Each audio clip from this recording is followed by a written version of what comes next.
from the Concert Pipeline. I'm Steve Jones. Today on the program, I was hoping to have Jens here to talk about this because this is one that would be really good to have him to bounce things off of and have that kind of camaraderie. And it's a topic that we have, in common in a lot of senses. But he is on a motorcycle trip down to Mexico. I'm not sure exactly where in the process he is, but he left 2 days ago, and I know he's gone for like a week or something. So getting a hold of him is few and far between. I joked through text that we need to have an emergency pod, and didn't get a reply to that. So he's just pretty busy right now, and unfortunately my co-host is going to be here, so I kind of got to process through and talk through some of the stuff myself. What do we got to talk through on this episode today? It's going to be kind of a two-parter, two topics anyway, within the episode that I'm going to cover. The first being a remembrance of Taylor Hawkins from the Foo Fighters. I'm going to just talk through and process that as it comes. And also the second part is going to be Princess Goes to the Butterfly Museum. It's a band with Michael C. Hall and two other guys. One of the guys was in the Wallflowers, and the other was in Morningwood. That's it, a band that I used to like many years ago. And so we're going to play some songs. We're going to try and keep this upbeat and have some music in here as well, but also work through some of the heaviness of the topics at hand. So Taylor Hawkins, drummer of the Foo Fighters, passed away 2 days ago, and the Foo Fighters announced it on their social medias. I should have been prepared with this piece, but I'm not. I'm gonna read this statement from the Foo Fighters that they tweeted out. They tweeted out, "The Foo Fighters family is devastated by the tragic and untimely loss of our beloved Taylor Hawkins. His musical spirit and infectious laughter will live on with all of us forever. Our hearts go out to his wife, children, and family. And we ask that their privacy be treated with the utmost respect in this unimaginably difficult time." So that's piece one, right? Is they lost Taylor Hawkins, the drummer for the Foo Fighters. They've been doing a bunch of shows. I think they were in Chile. They did Lollapalooza was their last show, that and Perry Farrell came out and played a song with them. Of course, they've had to cancel shows since then, and Amit's made this announcement, and there's been an outpouring of love on social media. I mean, as I scroll through my feed, I don't like to spend so much time on social media, but it's just so heartwarming to see all the love that's out there for Taylor Hawkins. The question becomes, okay, well, what is it that killed him? He is 50 years old, and so he definitely died too young and before his time, right? Most recently, the update is that there were some drugs that were found in his system. Among the drugs found by a urine toxicological test performed by officials were marijuana, opioids, tricycle antidepressants, and benzodiazepines. I'm not sure what that is. The statement said an exact cause of death was not announced, and there's two ways those drugs could get in its system, right? By recreational use and also by medical use. We don't know the specifics of what led to this apparent overdose by Taylor Hawkins. But it's just got me really sad and reflective. I mean, for years at this point, we've on the Concert Pipeline spent moments at the end of every program talking about Dave Grohl and something amazing that he's doing. Almost every week of the program, there's something new and amazing and creative and that he does. And a part of that, has to do with the Foo Fighters and has to do with Taylor Hawkins. We isolated to Dave himself, but obviously there's overlap, in terms of Taylor's involvement and how closely they are aligned. So I mean, Dave Grohl had said so many great things in his book Storyteller about Taylor Hawkins, about how he's his brother from another mother, and um, and shown just so much love for his best friend. And I guess my heart breaks for Dave Grohl because he's gone through this before, with Kurt Cobain in Nirvana, and had to process losing his best friend in a moment's instance when he has no notice, and someone he spends day in and day out with, all this time. I mean, they've been making music, Dave and Taylor, much longer than Nirvana ever made music, right? The Foo Fighters have been around, since what, like 94 or something along those lines. And so they've been around for eons, and they're so close. And honestly, I can't imagine the Foo Fighters without Taylor Hawkins. I can't imagine them going forward without Taylor Hawkins. It's, we'll see what comes of it in the future, but obviously Dave's going to need some time to process everything himself, and what that looks like. And it's different for everybody, and who knows what it will become. I just feel so bad for Dave Grohl for having to go through this, another time within his bands, and it's still such a young age. Like, Taylor was 50 when he died. 50. He's 50 years old, and that's too young. He's left his mark though, and so I've seen the Foo Fighters a handful of times live. I want to say at least 4 times. So not an incredible amount, but enough times over the years. And one of the joys of seeing the Foo Fighters, is their fluidity, their ability to just mix it up and do something a little different from the norm. And of course, Dave Grohl is one of the most amazing drummers in the world in his own right. And he doesn't wear that hat with the Foo Fighters, except when Taylor Hawkins takes the stage and is singing a song. And I don't know the exact specifics, but I think most usually it's a cover song of Queen, where Taylor is the vocalist. Dave hops on the drum kit, smashes the hell out of him, and Taylor gets to be the rock star for a moment.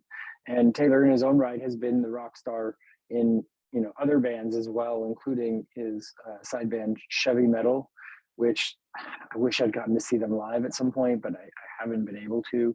I was never able to see Chevy Metal live, or never took the opportunity. These are some regrets, right? But let's break up the heaviness for just a moment, because Foo Fighters played Bottle Rock last year, 2021, and we did a whole Dave Grohl experience episode, which you can go back to and check out. I imagine you can. I don't know. It's out there somewhere. Check it out on YouTube. That's probably the easiest way to find it. Is search for Concert Pipeline Dave Grohl experience. You can hear all of the amazing stuff that Dave did, and see videos from his many performances at Bottle Rock, including his song with Guns N' Roses, being on the Culinary stage, his side project, the what's it called, the Hanukkah sessions. There you go, with Greg Kurstin, and of course some Foo Fighters as well. I don't think we included in there Taylor Hawkins song, so this is going to be a first. But Taylor Hawkins took to the mic, as he does, I think, every night, or almost every night that they perform, and he did a cover of Queen's "Somebody to Love," and I want to share that right now with the Concert Pipeline audience. So let's take a listen to this extended song that Taylor Hawkins sang with the Foo Fighters.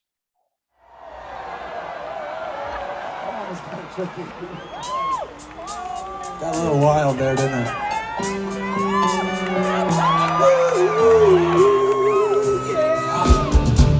Each morning I get up at time, can't really stand on my feet. Take a look in the mirror and cry, know what to do. Well, I spent all these years in believing you, but I just can't get no relief.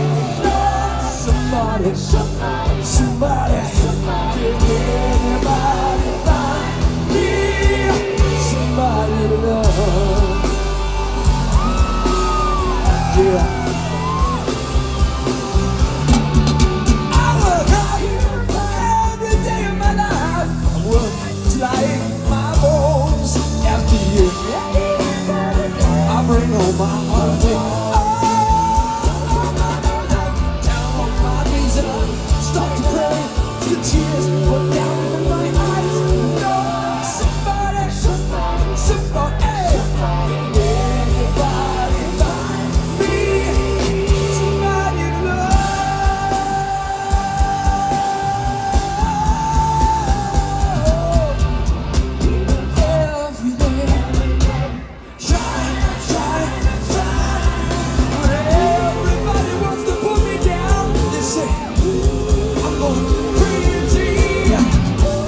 Dave Grohl, ladies and gentlemen.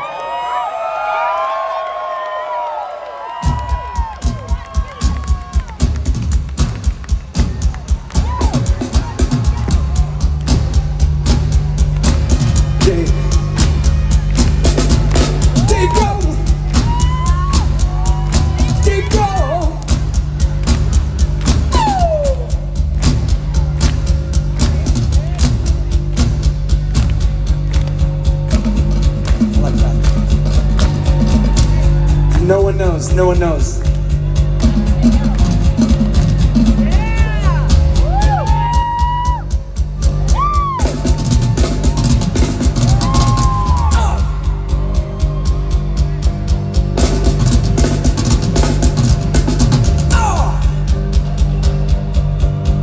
Okay, he can do this thing, man, better than anyone. Better than any drummer I ever met. It's called triplets. Give him to me.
Can you find me? Can you find me?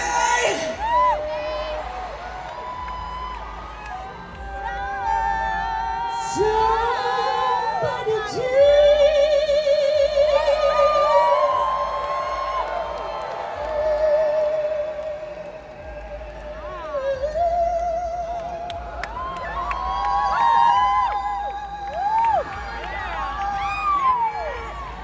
That's a real singer.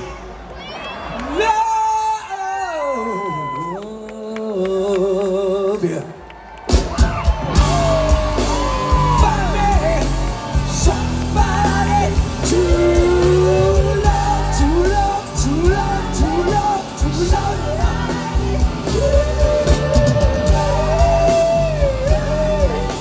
Somebody to love. Can you find me? Somebody to love, to love, to love, to love, yeah. Can you find me? Somebody to love, yeah. Find me somebody.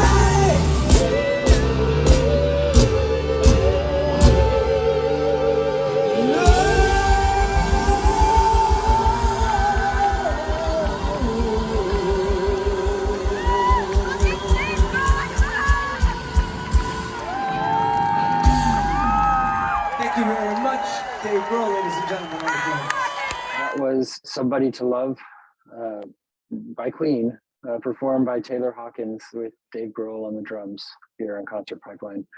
And such a great stage presence Taylor Hawkins is in his own right, and and he sat at the back of Dave Grohl, a master, for all their performances, and put his own ambitions aside, I'm sure, in a lot of cases, but was able to scratch that itch that he liked through different creative outlets, like I said, such as Chevy Metal. I've met Dave Grohl twice.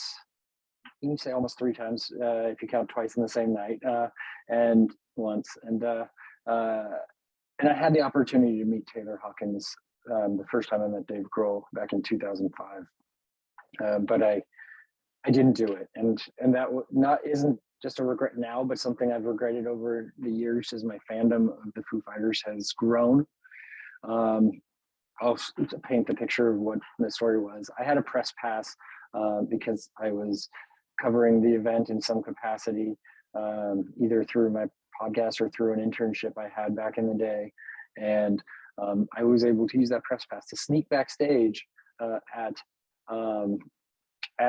Live 105's BFD. And this is unprecedented. Again, another thing I didn't plan for, but I'm going to do this. And I'm going to keep talking and grab something that, here we go. All right, moment off camera, but I'm back. I have this shirt still that I was wearing to that concert where I snuck backstage at the Foo Fighters show. And this is it. How to sneak past security at a concert. Again, I didn't plan this, but this is a shirt I used to wear at a concert sometimes. And it was so awesome because I actually wore this, sneaking past security at a concert, just acting like I owned the place at Shoreline Amphitheater, went backstage, and then was able to sit on stage for the Foo Fighters performance that evening on the risers above the stage, which was freaking incredible. An awesome moment in my life and a turning point probably in my fandom of the Foo Fighters. And so after their set, when everybody cleared out and everything, I walked on the stage and I went in over near Taylor's drum riser and I grabbed a set list. I should have had that ready too, probably, but it's in a box in the garage because I'm in the process of moving, and I'll just tell the story. I grabbed Taylor's set list and I held on to it and I waited and I waited and I waited some more, right? And the band had gone in their dressing room and I was polite and I just hung out, kept to myself because I went backstage by myself. So I just watched the show by myself at that point, but I was determined to meet Dave Grohl and I was patient enough to be able to. And Taylor Hawkins came out first and he walks toward me and we connect eyes. But he didn't say anything. I was there for Dave is kind of what was my mentality in my head. And I wish I'd said hey to Taylor or, got him to sign the set list as well and had that just brief moment with him, beyond the eye lock. But I didn't. And so he kept walking, leaving the venue. And I waited some more. And then Dave came out. And I was able to meet Dave for a brief moment, and I got a picture with him. The picture did not come out, but he signed the set list. I was so bummed by the picture not coming out, and it was this, just frustration because it was a cheap ass camera that I had that took to take the picture with, and it never came out. But luckily, years later, I was able to meet Dave in Napa when he was doing a screening of his Sound City Studios documentary. And I got a picture with him, and then I one-upped it because I wasn't, I was like, what would Dave Grohl do here? Well, I sent the picture to my mom to have printed at CVS while the documentary was playing. She brought it to me. I took it, and then in the Q&A afterwards, I was the first to ask a question, and I got Dave to sign the picture that had been taken like an hour and a half before. So it was pretty badass. So that's my Taylor Hawkins connection story. But every time I've seen Taylor Hawkins with the Foo Fighters play, it's been incredible, and he is an awesome drummer.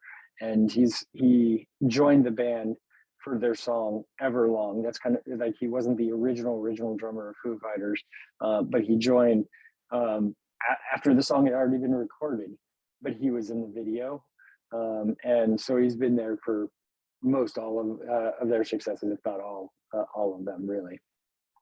And it's just a sad loss that whichever way this turns, however, whatever caused him to die. He's not with us anymore, but his presence will last on, and my thoughts are with his friends and family and the Foo Fighters and the Foo Fighters community and everybody who's been touched by Taylor's music. My heart goes out to them. So I'm going to give just a moment of silence for Taylor Hawkins.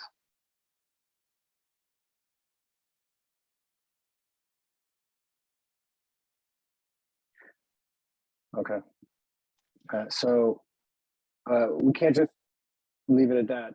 I have other content I have to include in this program, or I choose to include.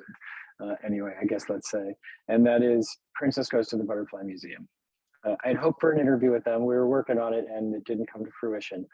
But we had already purchased tickets. Jens and I had purchased tickets to the concert anyway, and so we were going. We were going to see the show, and I figured, okay, let's make this a music episode and make sure that there's some music in the concert since we don't have an interview, right? So the show was at Starline Ballroom in Oakland. This tiny place, it holds a couple hundred people max. And we'd covered a show there before. Jens remembered, actually. I didn't remember until we were in the venue that we had covered a show there before. Interviewed several bands in the past, including Nervous Lovers and Dreamers. Those are the two that we had interviewed the same evening. And so it was this tiny little venue, and it was Michael C. Hall's band. And I tell you, we stopped. We had dinner first before we went to the venue. And as we were walking to the venue, we walked by the Fox Theater. It's pretty close to the Fox Theater in Oakland. And I asked Jens, I'm like, wait, why did we choose Michael C. Hall from Dexter's band over Flogging Molly, who was there 2 days later? Why did we choose that if I'm giving up a night with my kids, to go to a show, which I don't go to many concerts anymore, and it sucks. I miss them so much, but it's just one of the commitments that's on my plate right now, and I don't have a ton of time to go to concerts, right? More money if I just bought a house. So, which I did. So we went to the show, and I don't know why I did go to Flogging Molly this year, but maybe, I guess next year we'll put it on for 2023, hopefully. But we went to this show because we're fans of Dexter, and figure the music's good enough, right? It's Bowie-esque is how I would describe Michael C. Hall's music, and he reaches notes that you wouldn't expect to hear from the monotone character that Michael C. Hall from in Dexter. And I'm not going to say the show was bad, but I will say it wasn't great. Let's say that. And I will say we had a fun evening as well. We actually met these two women who are sisters, and I apologize if they're watching or listening, but I don't remember their names offhand. We had a couple of beers and a couple of drinks, and we were just hanging with them and having fun. And one of them was a big Dexter fan, and not even just Dexter, Michael C. Hall, all the way, right? All of his stuff, 6 Feet Under, you name it, big fan. And so was getting her sister into Dexter, and had been watching Dexter with her sister, and it was through season 3. So we had some good camaraderie. Jens can chat it up with anybody and get, and have a good time. And he just let himself go. He had a great time making, friends with these two ladies. And we talked to him before the band's set, and also a little bit afterwards. And so the band was decent, like I said. We have a couple songs we're going to play from Princess Goes to the Butterfly Museum. So let's go ahead and let's play the first one. This is a song called Cruel World. Here it is.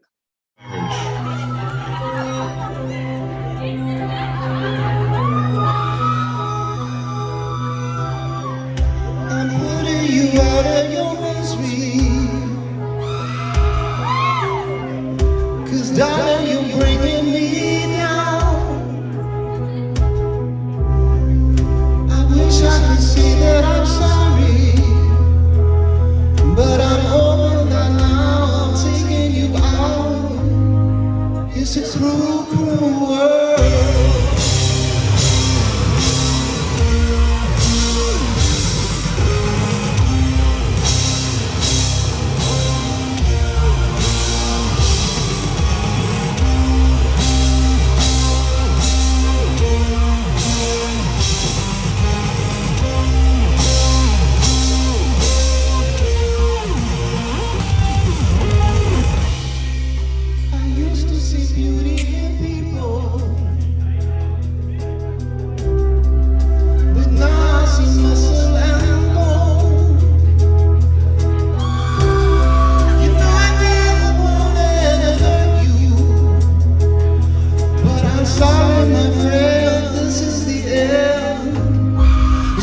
saying my goodbye.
That was Cruel World by Princess Goes to the Butterfly Museum.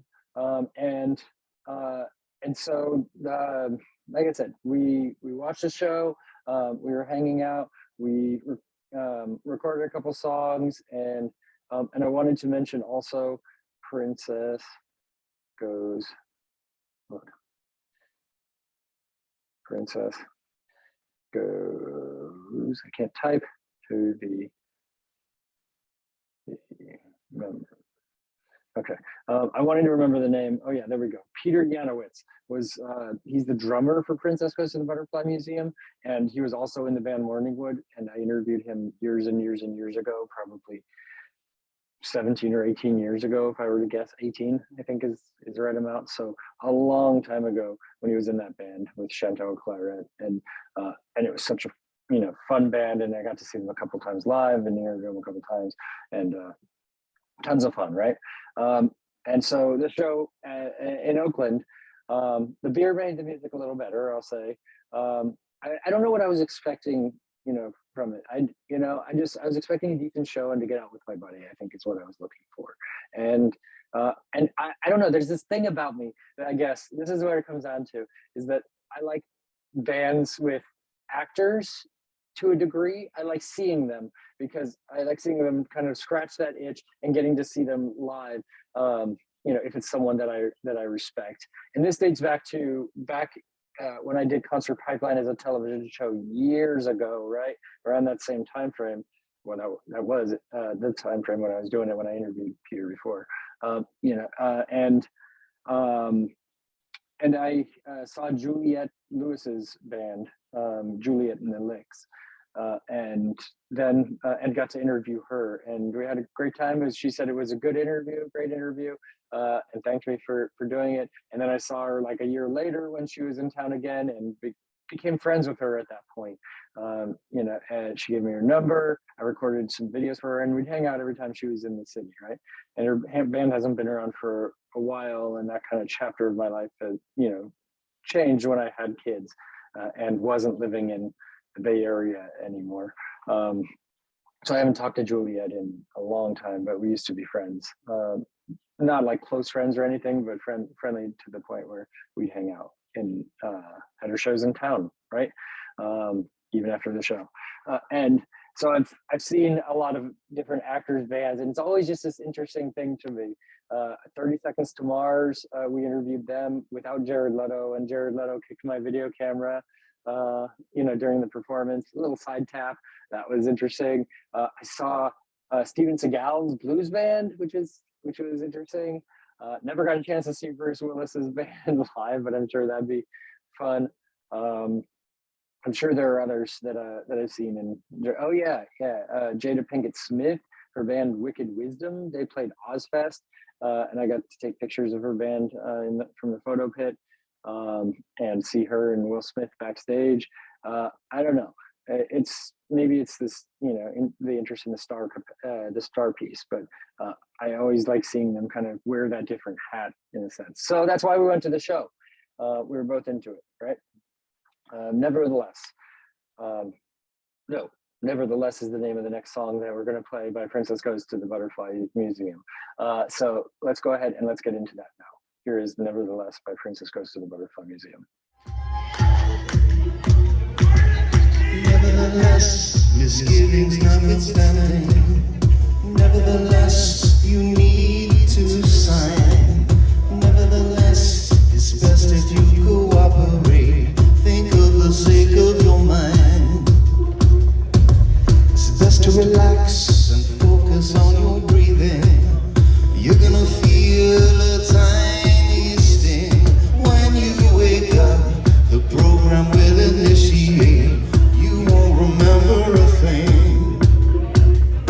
No sense fighting. Stop resisting. Such potential, such promise. We promise. I just stepped out the wings except for walking. Getting a lay of the land, really no place to which I am belonging. I don't have much of a plan. I'm ready to go, ignoring my confusion. Ready to taste, so called sublime. Perish the doubt, it's only a delusion. Lucky you found me a time. No sense fighting. Stop resisting. Such potential, such promise, such promise. No misgivings, no misgivings, no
Nevertheless by Princess Goes to the Butterfly Museum.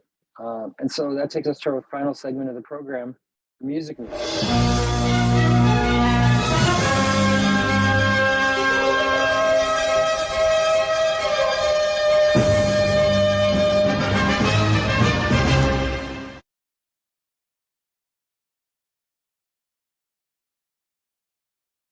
So this is where the top stories, come into of the week come into play. everything is really Taylor Hawkins at this point. There's very little other stuff of substance, and so I want to share some of the reactions and stories from those that have been touched by Taylor Hawkins' music.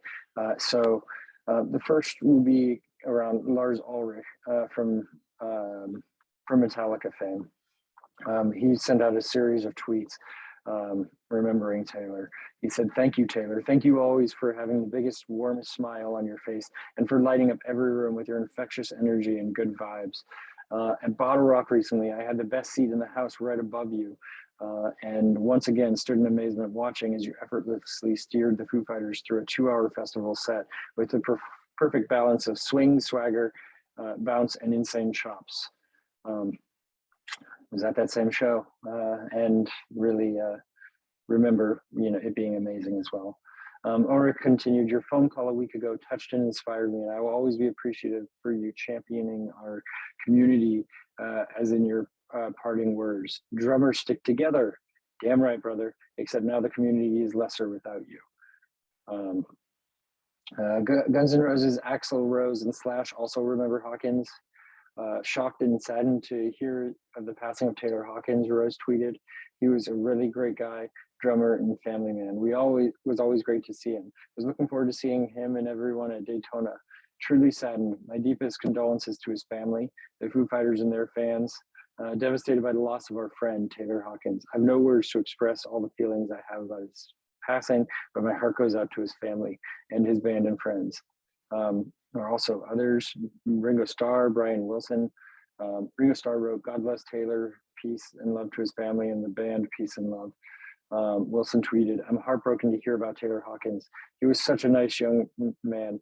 Love and mercy to Taylor's family and friends."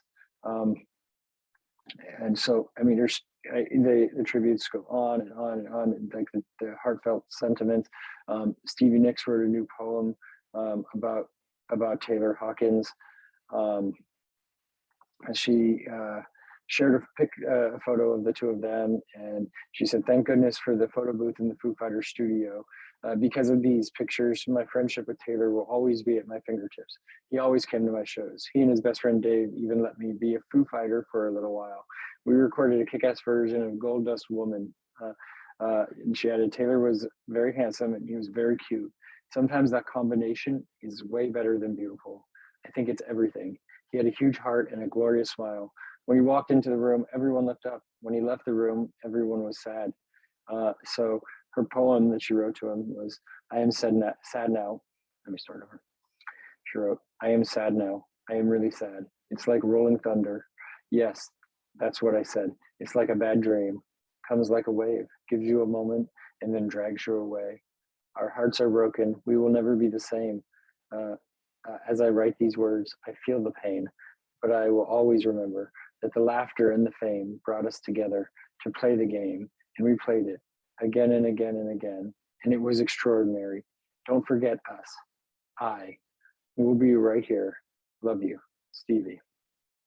So that's, really super sweet thing that she wrote. I talked before about Juliet and the Licks.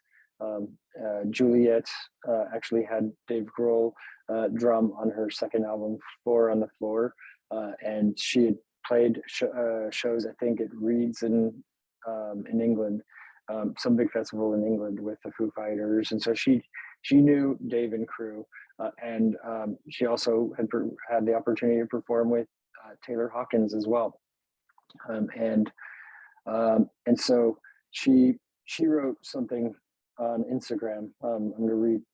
I'll read part of what she posted, but she said, "This is a real hard one. I am beside myself with grief for Allison, his bandmates, all our friends. It's absolutely wrong. You got it wrong, universe. You fucked it / us up again. I don't even know how to write these things in past tense when I just got the news. He was. Taylor is so beloved. Anytime you think of Taylor, you smile, then a chuckle. Always a good feeling. He's a guy who could languidly, swagger right through a tornado, his hair blowing as if by a fan machine, like he would in his surf shots during a Foo show, when he'd saunter up to the mic, shorts, when he'd saunter up to the mic in all his own time and sing with a voice sweet yet aged like honey and gravel. He was our Joe Walsh, our Darren Henley. He comes from that rare lineage of drummer. Could have been a lead singer if I really wanted to, and then he did, humbly and on his own terms as always. Humble is a key word here. He was a consummate rock star from a bygone era when it didn't pretend to be untouchable, but absolutely was, with the grooviness and flow of a beach bum. Most people who met Taylor from the beginning, he inspired you to want to care for him. Some people have that. It's a kind of vulnerability sheet that's been roughed up, that's on the outside. She wrote more, but I mean, it's a very touching moment that she wrote. And so I guess the last piece, to close out from the music news side of things is we talked in the past couple of weeks about Dave Grohl's new metal album, his Dream Widow. I'm not sure if Taylor Hawkins is a part of that or not, but it's a fictional band that's featured in the Foo Fighters' recent studio horror film, Studio 666, and the album came out, so you can actually check it out.